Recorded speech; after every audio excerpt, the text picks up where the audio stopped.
How to edit video on Instagram without posting. What's up everyone? In this tutorial, I'm going to be showing you guys a quick and easy way to edit video on an Instagram app without actually posting it or having to use any other third-party editing website.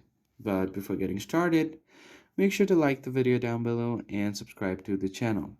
Don't forget to turn on the bell icon so you don't miss out on any of our new uploads. Now let's begin.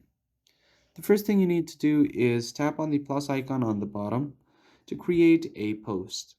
Now, if you want to select any of your picture or video, just tap on it and then tap on next. And once you have done that, you'll have an option to edit.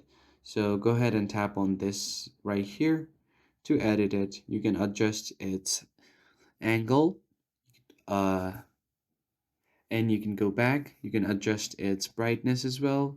You can use other filters like this to make it more appealing. Tap on done and then tap it again to adjust its brightness and stuff, and tap on done again.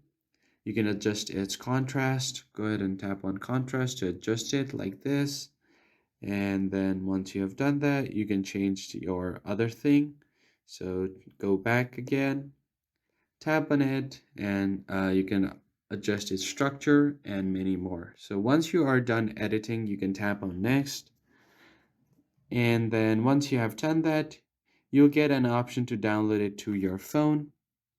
Now you can select your audience here and set it to everyone, or you can do it close friends and tap on share. And once you have done that, it will automatically be downloaded to your device, and you can delete it from your profile. I hope you found this helpful. I'll see you guys on the next one.